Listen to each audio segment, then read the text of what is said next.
ഈ അടുത്ത കാലത്ത് വീണ്ടും നമ്മുടെ ശ്രദ്ധയിൽ വരുന്ന കൊച്ചു ദ്വീപാണ് ഡീഗോ ഗാർഷ്യ. അവിടെ ഇന്നുള്ളത് അമേരിക്കയുടെ ഒരു വലിയ സൈനിക കേന്ദ്രം മാത്രമാണ്. എന്തായിരുന്നു ഈ ദ്വീപ് എന്നന്വേഷിക്കുന്നത് രസകരമായിരിക്കും. ഡീഗോ ഗാർഷ്യ എന്ന ഏതാണ്ട് 60 കിലോമീറ്റർ ചുറ്റളവുള്ള ഈ ദ്വീപ്, അതിന് ചുറ്റും പവിഴപ്പുറ്റുകളാണ്. ഇത് യഥാർത്ഥത്തിൽ മൗറീഷ്യസിൻ്റെ നോട് ചേർന്ന് കിടക്കുന്ന ഒരു ദ്വീപസമൂഹമാണ്. ഷാഗോയ്സ് ദ്വീപസമൂഹം എന്നറിയപ്പെടുന്ന ഒരു പറ്റം ദ്വീപുകളുടെ ഏറ്റവും വലിയ ദ്വീപാണ് ഈ ഡീഗോ ഗാർഷ്യ. 16-ാം നൂറ്റാണ്ടിൽ പോർച്ചുഗീസുകാരാണ് ഈ ദ്വീപ് കൈവശപ്പെടുത്തുന്നത്. അവിടെ അവർ ധാരാളം തോട്ടങ്ങൾ നിർമ്മിച്ചു. തെങ്ങിൻ തോപ്പുകളാണ് അധികം. അവിടെ ജോലി ചെയ്യാൻ വേണ്ടിയിട്ട് ഇന്ത്യയിൽ നിന്നും ആഫ്രിക്കയിൽ നിന്നുമൊക്കെ അടിമകളെ കൊണ്ടുവന്നു. അവരാണ് അവിടെ ഈ തോട്ടങ്ങൾ വളർത്തിയത്. പിന്നീട് അത് 18-ാം നൂറ്റാണ്ടാകുമ്പോഴേക്കും അത് ബ്രിട്ടീഷ് സാമ്രാജ്യത്തിൻ്റെ ഭാഗമായി. അത് മൗറീഷ്യസിൻ്റെ ദ്വീപസമൂഹത്തിൻ്റെ ഭാഗമായിട്ട് നിന്നു. പിന്നീട് മൗറീഷ്യസിൽ നിന്ന് ഡീഗോ ഗാർഷ്യ എന്ന ദ്വീപ് 1960-ൽ ബ്രിട്ടൻ അത് പാട്ടത്തിനെടുക്കുന്നു. അവിടെ ഈ തോട്ടങ്ങൾ ഉണ്ടാക്കാൻ വേണ്ടിയാണ് അത് പാട്ടത്തിനെടുക്കുന്നത്. അപ്പോഴുമെല്ലാം നമ്മൾ മനസ്സിലാക്കേണ്ടത് ഇത് പുരാതന കാലം മുതൽ അവിടെ ഇന്ത്യയിൽ നിന്നും അതുപോലെ തന്നെ ആഫ്രിക്കയിൽ നിന്നും വന്നിട്ടുള്ള അടിമകളുടെ വംശപരമ്പരയാണ് അവിടുത്തെ യഥാർത്ഥ നേറ്റീവ്സ്, അവിടുത്തെ ജനങ്ങൾ. ആ ജനങ്ങൾ ഈ തോട്ടങ്ങൾ ജോലി ചെയ്താണ് ജീവിച്ചിരുന്നത്. 60കൾക്ക് ശേഷം 1966-ൽ ബ്രിട്ടൻ ഈ ദ്വീപ് വിലക്ക് വാങ്ങുകയാണ് ചെയ്യുന്നത്. മൗറീഷ്യസ് നിന്ന് വിലക്ക് വാങ്ങുന്നു. അപ്പോഴും ഷാഗോയിനുകൾ എന്നറിയപ്പെടുന്ന അവിടുത്തെ നേറ്റീവായിട്ടുള്ള ജനങ്ങൾ, അതായത് ആഫ്രിക്കയിലെയും ഇന്ത്യയിലെയും അവിടെ എത്തപ്പെട്ടുള്ള അടിമകളുടെ തുടർച്ചയായിട്ട് ആ ദ്വീപിൻ്റെ യഥാർത്ഥ അവകാശികളായിട്ട് തുടരുന്ന ഷാഗോയിനുകൾ അവിടെ ഉണ്ടായിരുന്നു.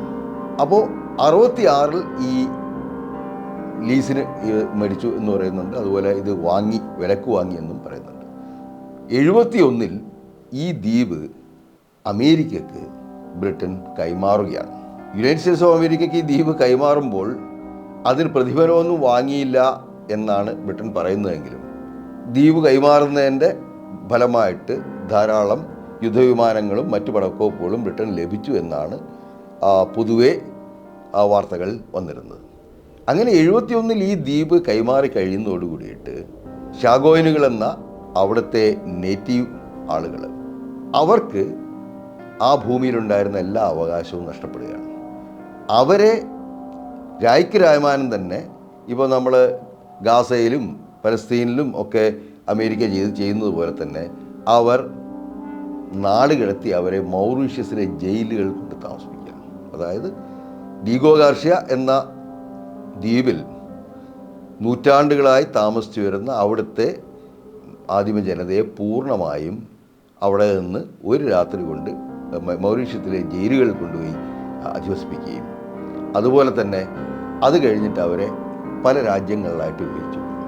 ലോക കോടതിയിൽ അവർ നൽകിയിട്ടുള്ള കേസ് ഇന്നും നടന്നുകൊണ്ടിരിക്കുകയാണ്, ഫലമുണ്ടായിട്ടില്ല. ഇപ്പോൾ ലോക കോടതി ഉണ്ടോ ഇല്ലയോ എന്ന് നമുക്കറിയില്ല. പക്ഷേ അന്ന് അവർ കൊടുത്ത കേസ് ഇപ്പോഴും ലോക കോടതിയിൽ നടന്നുകൊണ്ടിരിക്കുകയാണ്.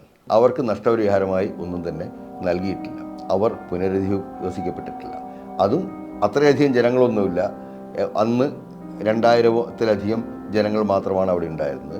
അവരെ വളരെ ക്രൂരമായ രീതിയിൽ അവിടെ നിന്ന് മൗറീഷ്യത്തിലെ ജയിലുകളിലേക്ക് കൊണ്ടുപോയി താമസിപ്പിച്ചിട്ടാണ് യുണൈറ്റഡ് സ്റ്റേറ്റ്സ് ഓഫ് അമേരിക്ക അവരുടെ നാവികത്താവളം അവിടെ പണിയുന്നത്.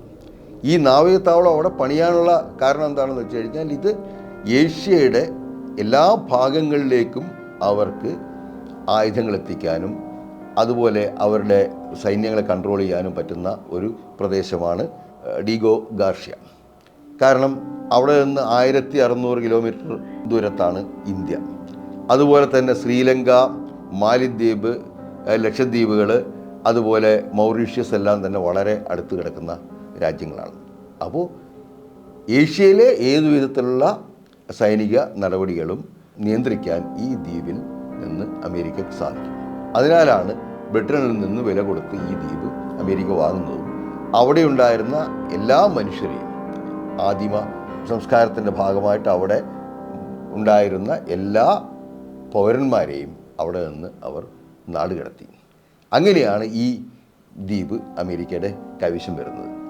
ഡിയോഗ ഗാർഷ്യയുടെ കഥയും ഇതുപോലെ തന്നെ ഒരു അധിനിവേശത്തിൻ്റെ കഥയാണ്. അവിടെയുള്ള ഉണ്ടായിരുന്ന ജനങ്ങളുടെ പിൻഗാമികൾ ഇപ്പോഴും ലോകത്തിൻ്റെ വിവിധ ഭാഗങ്ങളിൽ നിന്നുകൊണ്ട് സ്വന്തം അവകാശത്തിന് വേണ്ടി, സ്വന്തം നാട്ടിലേക്ക് തിരിച്ചു പോകാനുള്ള അവകാശത്തിന് വേണ്ടിയിട്ട് പൊരുതിക്കൊണ്ടിരിക്കുകയാണ്. അവർ വിവിധ കേസുകൾ ഇതുപോലെ ലോക കോടതിയിൽ നൽകിയിട്ടുണ്ട്. ആ കേസുകളിലൊന്നും തന്നെ ഇതുവരെയായിട്ടൊരു തീരുമാനമായിട്ടില്ല. ഒരു 3 വർഷം മുമ്പ് അവരിൽ ചിലരെ അവരുടെ ജന്മദ്വീപ് സന്ദർശിക്കാൻ വേണ്ടിയിട്ട് അമേരിക്ക അനുവദിച്ചിട്ട് അവരിൽ ചിലർ വന്ന് അവിടെ കണ്ട് പോയിട്ടുണ്ട്. അല്ലാതെ യാതൊരു തരത്തിലുള്ള നഷ്ടപരിഹാരമോ അവരുടെ ഭൂമിയിലേക്ക് തിരിച്ചു വരാനുള്ള അവകാശമോ ഈ ജനങ്ങൾക്ക് ലഭിച്ചിട്ടില്ല. പിന്നെ നമ്മൾ ഈ ദ്വീപിനെക്കുറിച്ച് മലയാളികൾ അറിയാൻ ഒരു സാധ്യതയുണ്ട്.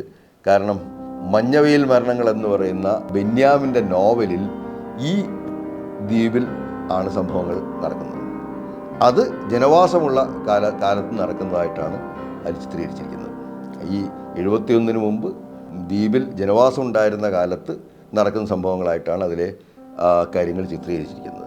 പക്ഷേ 71 ശേഷം ദ്വീപിൽ മനുഷ്യരാരുമില്ല, അതായത് അവിടുത്തെ പൗരന്മാരാരുമില്ല. അവിടെയുള്ളത് അമേരിക്കയുടെ ഒരു സൈനിക കേന്ദ്രം മാത്രമാണ്. ആ സൈനിക കേന്ദ്രത്തിന് നേരെയാണ് കഴിഞ്ഞ ദിവസം ഇറാൻ ആക്രമണം നടത്തിയത് എന്ന് നമ്മൾ പത്രങ്ങളിൽ കാണുന്നത്.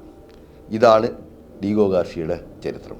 അവിടെ നിന്നുള്ള ആളുകളെ പൂർണ്ണമായിട്ട്, വളരെ പഴയ കാലത്തൊന്നുമല്ല, 1971 ഒരു ദിവസം എല്ലാവരെയും അവിടെ നിന്ന് കുടിയൊഴിപ്പിച്ച് മൗറീഷ്യസിലെ ജയിലിലേക്ക് കൊണ്ടുപോയി തള്ളി. അവിടെ കുറേ പേര് മരിച്ചുപോയി. അവരിൽ പലരും സ്വന്തം നാട് വിട്ട് പുറത്തേക്ക് പോയപ്പോൾ പലരും ആത്മഹത്യ ചെയ്തു. ഇവർക്ക് ഉണ്ടായിരുന്ന കുറേയധികം, പ്രധാനമായിട്ട് ഇതിലുണ്ടായിരുന്ന നായ്ക്കളായിരുന്നു അവരുടെ കൂടെ ഉണ്ടായിരുന്ന ജീവികൾ. ആ നായ്ക്കളെ മുഴുവൻ ഒരു ദിവസം കൊണ്ട് തന്നെ ഇവർ കൊന്നൊടുക്കുകയും ചെയ്തു. അങ്ങനെ ഒരു പ്രദേശത്ത് നിന്നും ഒരു 60 കിലോമീറ്റർ മാത്രം ചുറ്റളവുള്ള ഒരു ചെറിയ ദ്വീപിൽ ജീവിച്ചിരുന്ന അവിടുത്തെ നിവാസികളെ പൂർണ്ണമായും ഉന്മൂലനം ചെയ്തുകൊണ്ടാണ് ഈ സൈനിക താവളം യുണൈറ്റഡ് സ്റ്റേറ്റ്സ് ഓഫ് അമേരിക്ക ഡിയോഗ ഗാർഷ്യയിൽ പടുത്തുയർത്തിയത്.